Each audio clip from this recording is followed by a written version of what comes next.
Bonjour à tous, nous voici donc pour cette nouvelle journée de foot. J'ai donc choisi plusieurs matchs européens du week-end et pas n'importe lesquels. Je vous ai présenté mes 10 pronos de Ligue 1 lors de la dernière journée et le bilan n'est pas vilain avec un 6 sur 10. La défaite de Monaco fut certainement la plus belle surprise de cette journée, mais aussi l'éclatante victoire des Angevins face aux Messins. Si c'est la première fois que tu viens sur cette chaîne, alors sois le bienvenu. D'ailleurs, bravo à nous, car nous avons passé la barre des 1900. C'est une barre symbolique qui pour moi représente beaucoup. Prochain objectif, on va dire la barre des 2000. Franchement, ça m'encourage fortement de voir des gens qui adhèrent à un projet gratuit, dans la bonne humeur et surtout en toute simplicité. Donc je disais en intro que j'avais choisi des matchs européens, mais pas n'importe lesquels, des chocs de titans, pas forcément pour faire le buzz, en tout cas pas à mon niveau, j'y crois pas, et c'est pas ce que je recherche, mais tout simplement parce que j'aime le foot et ça m'intéresse. Allez, on va tout de suite discuter de la première rencontre qui se déroulera samedi en fin d'après-midi dans l'Allianz Arena du Bayern de Munich qui recevra l'équipe de Dortmund à 18 h. Histoire de bien commencer le week-end. En moins d'un an, les Rouges ont levé la Coupe du Monde des clubs de FIFA, la Coupe de la Ligue des Champions, celle de la Super Coupe, mais aussi celle du championnat d'Allemagne, la Coupe d'Allemagne et sans oublier la Super Coupe d'Allemagne. Ça en fait 6, le Bayern gagne tout. L'adversaire du jour, c'est le BVB Dortmund. Qu'a-t-il gagné? Ben rien. Nous avons affaire à un derby de compète. Le Bayern est à ce jour encore invaincu depuis le début du championnat, avec 8 victoires et 3 nuls, 46 buts marqués et 16 encaissés. Lors de leurs 5 derniers matchs à domicile, c'est 4 victoires et 1 nul, ce qui est pas mal. Du côté des jeunes, c'est un peu plus compliqué avec 12 rencontres jouées. À l'extérieur, c'est 6 victoires, 1 nul, 5 défaites, dont 3 lors des 5 dernières confrontations à l'extérieur. Voilà pourquoi les books donnent le Bayern à une cote de 1,53 pour cette rencontre pour les hommes de flic. Et oui, nous aurons certainement un duel d'extraterrestres comme le disent tous les médias, la rencontre entre Lewandowski et Haaland, un vrai combat de coq. À noter l'absence de Pavard.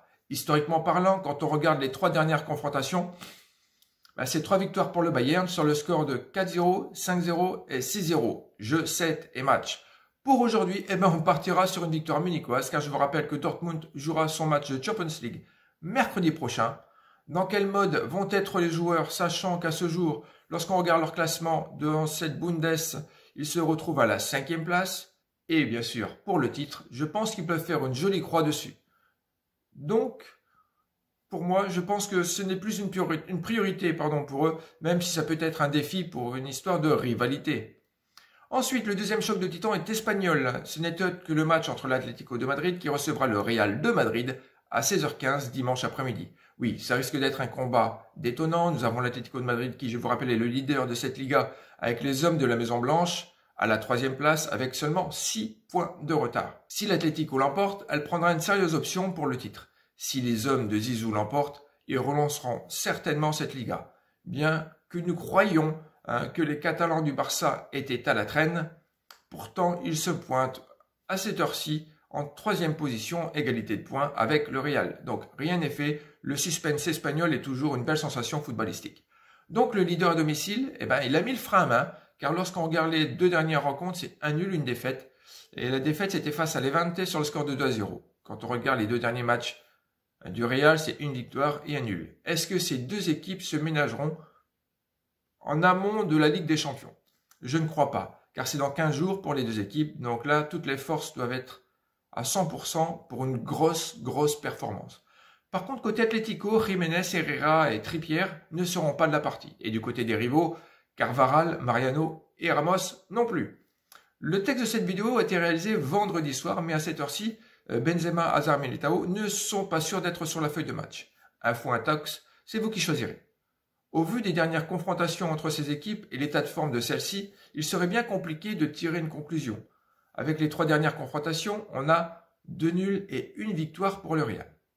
Pour cette rencontre, je ne sais pas si on peut donner l'Atlético de Madrid vainqueur, car il y a toujours un péno qui vient défrayer la chronique du côté du Real. Je préfère privilégier Luis Suarez, buteur dans cette rencontre. Pourquoi? Parce que c'est celui qui marque lors des grandes occasions. Surtout que ça fait plus de 5 rencontres où il n'a pas mis un but et il a du mal à faire des passes décisives. Donc je pense que ça va être certainement l'homme du match. Ensuite, le dernier choc est britannique de ce week-end et c'est tout simplement Manchester City qui recevra l'équipe de Manchester United à 17h30. Petite parenthèse, il y a quand même un mini-choc entre Chelsea et Everton lundi soir, qui peut être également une belle rencontre. Je referme la parenthèse. Le leader reçoit donc son dauphin qui a 14 points de retard sur City.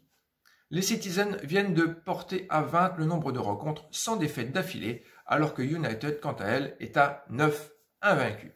Les Sky Blues à domicile, c'est 11 victoires, 2 nuls pour 31 buts marqués et 9 encaissés. Leur seule défaite était face à Leicester sur le score de dingue de 5-2 avec 3 pénaux pour les Blues. Leur effectif sera au complet pour ce derby de Man. United reste sur 4 nuls consécutifs à l'extérieur, d'où les points perdus pour la course au titre. À l'extérieur, c'est 8 victoires, 6 nuls, donc toujours invaincu. Pourtant, il y a des absents de poids. Pogba, De Gea, Jones et Mata. Martial, quant à lui, est incertain car il s'est blessé contre Crystal Palace cette semaine.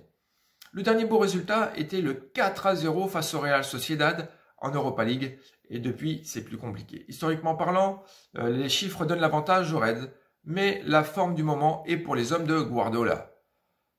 Ce n'est que mon avis, donc on partira sur une victoire de City combinée à un plus 2,5 buts à la cote de 1,86 sur Unibet et on y misera 20 € sur celui-ci. Et toi, t'as un avis? Et tu veux en faire profiter la communauté? Alors, fais-toi plaisir. Merci d'avoir regardé cette vidéo jusqu'au bout. Si vous avez apprécié le contenu, alors n'hésitez pas à mettre le pouce bleu, à bombarder de pouces bleus même, si le contenu vous a plu et si plus d'affinité, alors de vous abonner. Je vous en remercie pour vos encouragements. Passez un bon week-end avec vos proches et votre famille. Avec la mienne, on va pique-niquer dans les Vosges. Je vous dis à très bientôt. Bye.